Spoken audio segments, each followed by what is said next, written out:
So by now we've all heard of OpenAI, the chatbot, artificial intelligence, can write you a script if you need it. I didn't get it to do that. This is just me winging it. But what I did do is go to OpenAI and ask it several questions. I thought I was going to share that with you here. So let's get started with, what should a narrator do to get started?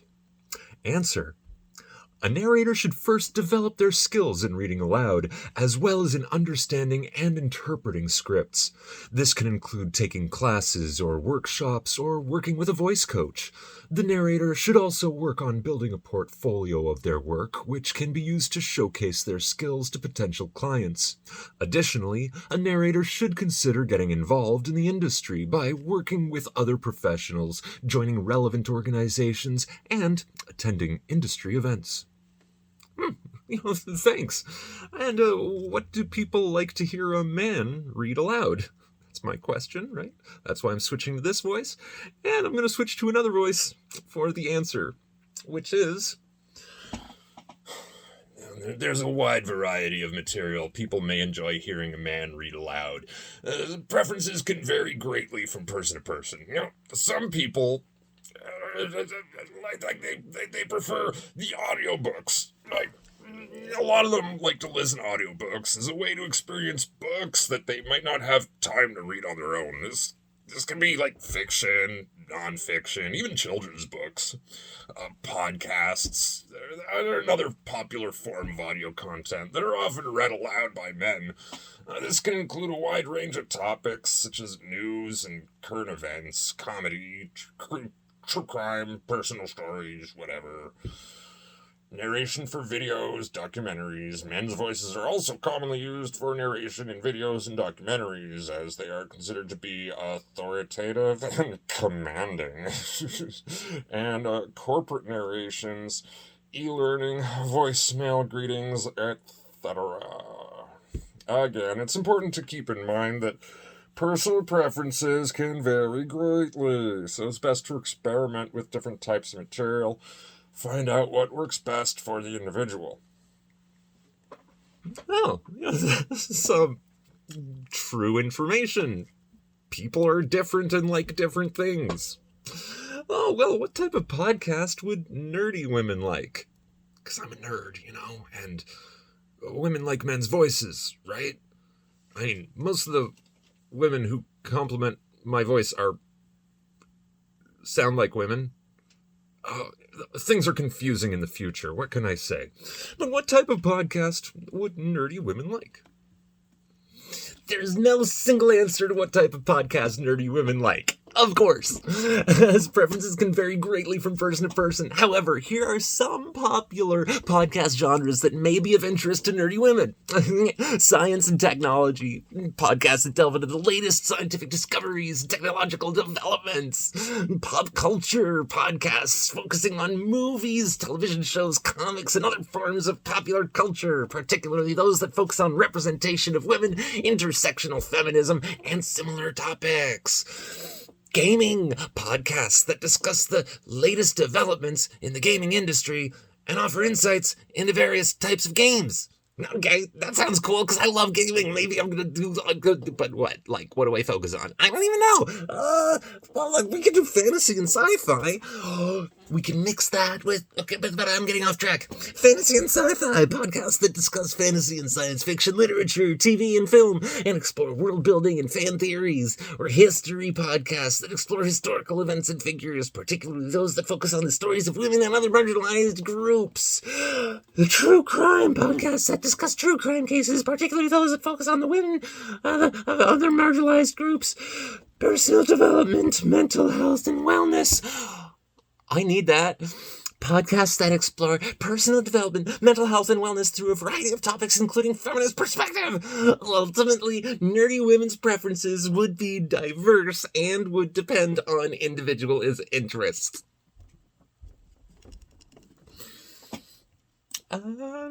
Yeah, so tell me more about personal development. Personal development refers to the process of improving oneself and one's abilities in various areas of life, such as physical and mental well-being, career and financial success, and personal relationships. The goal of personal development is to become the best version of oneself and to live a fulfilling and satisfying life. Side note, that's actually something I try to do. I have a mantra of better every day. The purpose is that every day I try to learn one new thing. I try to improve myself in one little way, even if that's like learning a new recipe or not getting mad at someone. Those are small victories that mount up to personal development. Better every day. Make it a mantra. Make it a reality. And back to the AI. There are many different ways to engage in personal development. Some popular methods include setting and working towards goals. This involves setting specific, measurable, attainable, relevant, and time-bound, SMART, goals. SMART. Specific, measurable, attainable, relevant, and time-bound. And taking action to achieve them. Self-reflection. This involves taking time to reflect on one's thoughts, feelings, and actions, and to identify areas where improvement is needed. Personal growth activities. Activities that promote personal growth can include reading self-help books, attending workshops or classes, practicing mindfulness, or taking up new hobbies or new skills. Personal therapy, coaching, or counseling. An individual can also seek personal therapy, coaching, or counseling. These professional approaches can help people to gain insight into their thoughts, emotions, and behaviors, and to develop strategies for making positive changes in their lives. Building supportive relationships. Building supportive relationships with friends, family, and professional network help individuals grow and learn from people who care about them. That was bad, I know. I kind of did it on purpose. Whatever, let's just keep going. Personal development can be a lifelong pursuit, and the process is unique for each individual. There is no one-size-fits-all approach, and the methods that work for one person may not work for another. The key is to find what works for you, and to commit to regular self-improvement. That's the hard part. Doing it every day.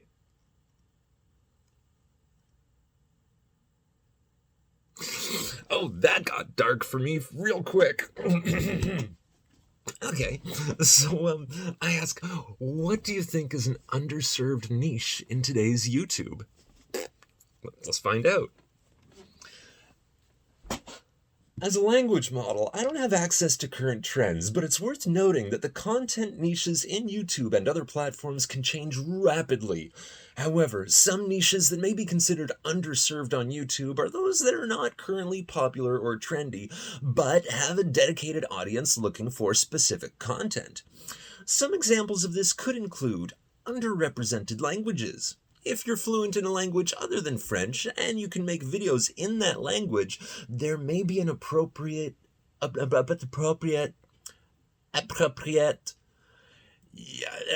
Mais, Steve Collian, j'ai oublié les mots anglais quand je les lis et je les dis. Mais on parle des langages, alors maintenant je vais continuer en anglais. Actually reading it. There may be an opportunity to create content for people who don't speak English as their first language. Ou pour people who have English as their first or second, and like French because français est juste meilleur. Sauf les nouvelles mots. I mean, English makes new words all the time. Mais en français, nous sommes comme peu dédiqués, sauf mots comme corps, comme job, comme les anglicismes. And let's continue. Niche So being a little dyslexic is troublesome, but let's try this again. I'm not dyslexic. A little verbally dyslexic, between mind and mouth. Sometimes the letters or words get mixed up. Pretty good when reading. It's talking that's a problem, it's communication problems. It kind of comes with the territory, you know what I mean? Like, my hair is brown, my brain is autistic, and I have a bushy beard. These are all just things about me, like I'm wearing a blue shirt. Continuing. Niche hobbies or interests. There may be a relatively small but dedicated audience for certain hobbies or interests, such as knitting, blacksmithing, or furniture restoration. If you have a passion for one of these niche activities and you can create engaging, informative content, you may be able to build a dedicated following. So, Magic the Gathering, Warhammer 40k, Minecraft, general nerdery like, I don't know, Risk, melding with other games like chess and what was it? There was a fighting one. It was like 12 years ago. Everyone was obsessed with the lady who was barely wearing anything, and she had the chain sword whip thing. If you remember what it's called, then just comment it for me down below, please. In-depth tutorials and educational content.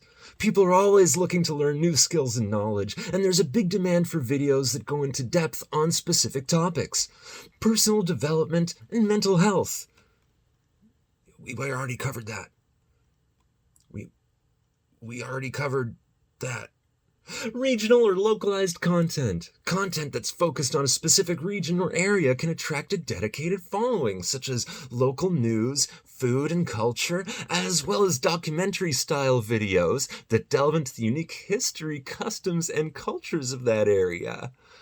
Oh, an opportunity to go around Quebec and experience all the different takes on Putin. I'm going to save that one for later. Oh, maybe I should cut that out of this, but I'd have to learn how to edit video first. Okay. It is worth noting that creating videos in a specific niche or audience may require a lot of research, effort, and patience to make it successful and profitable. It is important to find a niche that aligns with the creator's passion and expertise.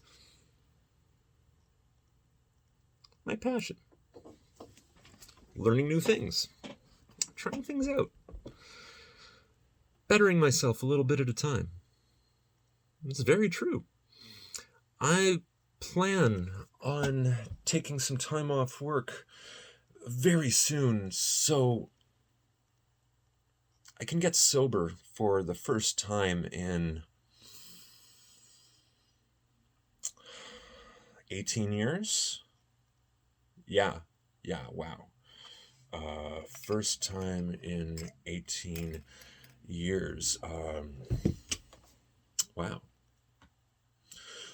That's going to be interesting. I'm also hoping to get proper diagnoses, proper medications, and some better tools at managing those tough times that I'm going to go through, because it's not always easy to stop something that's been helping you get through every day. Moving on. Wow, you're so full of knowledge. Where did you go to school? Yeah, I asked OpenAI chatbot, where did you go to school? Turing Test. As a language model, I was not schooled in the traditional sense. Instead, I was trained using a process called machine learning. This involves feeding a large amount of text into a computer program, which then uses that text to learn how to generate its own text. This process allows me to understand and respond to a wide range of questions and prompts, but my knowledge is based on the text that I was trained on, which can have a cutoff date. My training data was sourced from the internet, so I have access to a wide variety of information. If there's anything specific you would like to know, or if there's any questions that I am unable to answer, I apologize in advance. Whoa! This thing's got basic etiquette, manners.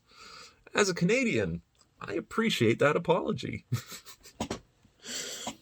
And my response was, that's a great reply, because that really is a great reply to where did you school? Turing failure, though.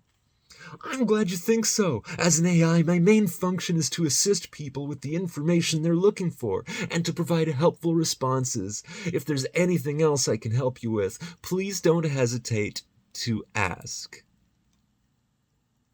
Do you have any intention of integrating with any home devices? Like, compared to Alexa and Hey Google.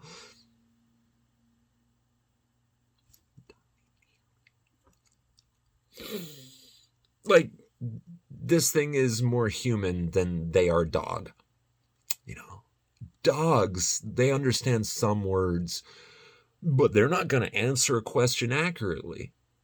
Kind of like, hey, Google. Heard a beep that time. As a language model, I don't have the ability to integrate physically with any home devices, but my capabilities can be integrated into various appliances such as chatbot, personal assistant, customer service, voice assistants, and more. There are companies which have built integrations with smart speakers like Amazon Echo and Google Home using my capabilities. This allows people to interact with the smart speaker using natural language and receive responses generated by the AI. My main advantage over other AI-based home devices is that my language capabilities are more advanced and I can understand and respond to a wide range of questions and prompts in a more human-like manner. However, it depends on the company that uses me, how they want to develop the integration, and how much of my capabilities they want to utilize. It is worth noting that the smart home devices mentioned, Alexa and Hey Google, are built with the big companies with different use cases in mind and have more skills that are more connected to the actual device, like controlling lights, temperature, etc. While my main function is to assist people with the information they are looking for, providing helpful responses. Formidable! Parlez-vous français aussi? Oui, je parle français aussi. No. Actually, it had better grammar. Oui, je parle aussi français. Je suis capable de comprendre et de répondre à des questions et des demandes en français. Je peux également générer du contenu en français. N'hésitez pas à poser des questions ou à me demander de l'aide en français. Je serai heureux de vous aider. Point d'exclamation. Bon, alors c'est quoi que les Québécois disent quand ils écrivent « Je me souviens ». Okay, if you've ever been to Quebec or seen a Québécois license plate, you've seen that down at the bottom it says « Je me souviens ». Direct translation, me, remember. So, let's switch some words around. I remember me, you know. And I've been wondering for a long time, what does that refer to? Every time I ask someone, I get a different answer. Every time I search, I get a different answer. This answer was actually really good. So, what do the Québécois mean when they say, je me souviens? Answer. Je me souviens est une phrase qui est souvent utilisée comme devise en Québec. Elle est inscrite sur le drapeau québécois. Cela exprime l'importance de la mémoire historique, culturelle et nationale pour les Québécois. Elle rappelle la lutte pour l'indépendance. L'indépendance. There's that verbal dyslexia coming out again. It's a thing. Is it a thing? I don't know if it's a thing. Keep going. Les luttes des peuples autochtones et de la diversité culturelle au Québec. Elle est utilisée pour rappeler les moments importants de l'histoire, les traditions, les valeurs et l'identité québécoise. C'est un rappel constant de l'importance de se rappeler nos racines, de respecter notre patrimoine et de construire notre avenir ensemble.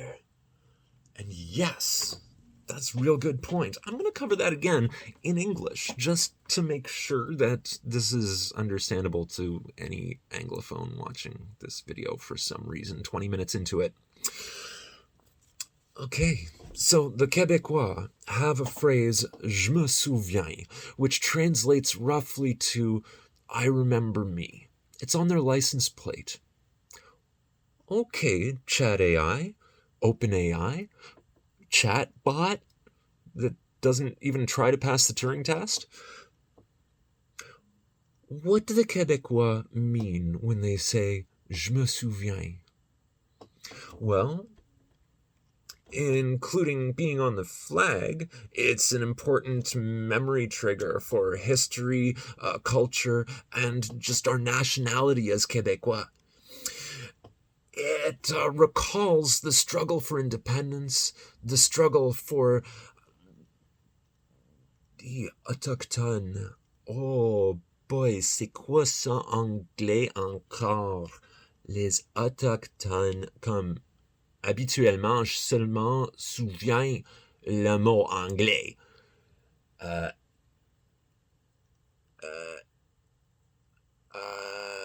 First Nations, there we go. Et de la diversité culturelle au Québec. Oh, I messed that up, didn't I? Oh, maybe I cut this. Okay, so when the Québécois say, je me souviens, or when it's on their license plate, or on their flag, what does that mean? It reminds us of our history, our culture, and our nationality as Québécois. It recalls the struggle for independence, the struggle for the native peoples, and the cultural diversity we find in Quebec. It's also used to remember important moments in history, traditions, values, and identity. It's a constant reminder of the importance of remembering our roots, of respecting our patrimony, and constructing our future together. That's nice. Are there any English and French Minecraft streamers? Yeah, I'll see you starting to get focused here. What if I stream Minecraft en français and have to learn all the new words pour choses comme l'épée, which I remember en français, and le pickaxe, which I remember in English? Yes, there are many English and French streamers on the popular video game platform Twitch who stream Minecraft gameplay. Some popular English language streamers include Dream, PewDiePie, I know that's not how you say it, but that's how it's written, and Captain Sparkles. I think that's the one my nephew's interested in. These streamers have large followings and often play the game with friends, engage with their audiences through chat, and share tips and tricks for playing Minecraft. Like, use your netherite on that hoe. Trust me, it's worth it. Similarly, there are many French-language Minecraft streamers on Twitch as well. Some popular French-language Minecraft streamers include Gotaga, Squeezy, and Jiraya. They provide their audience with entertaining and educational Minecraft content, and many of them also have large followings. It is worth noting that the list of streamers change over time. New popular ones come in, and others leave the platform. However, you can always search for Minecraft streamers on Twitch, YouTube, or any other platform, and filter by language. That way you'll be able to find more current and up-to-date information about streamers that are streaming in your desired language. Cool. Is Minecraft solo survival play popular? An error has occurred. If this issue persists, please contact us through our help center at help.openai.com. An error occurred. If this issue persists, please contact us through our help center at help.openai.com. This has been a conversation with a robot and Chat AI. Thank you for paying attention. Please like if you like anything, comment if you want to tell me what you liked, and subscribe if you want to hear me say more things in one of my voices. Thanks for watching. Bye.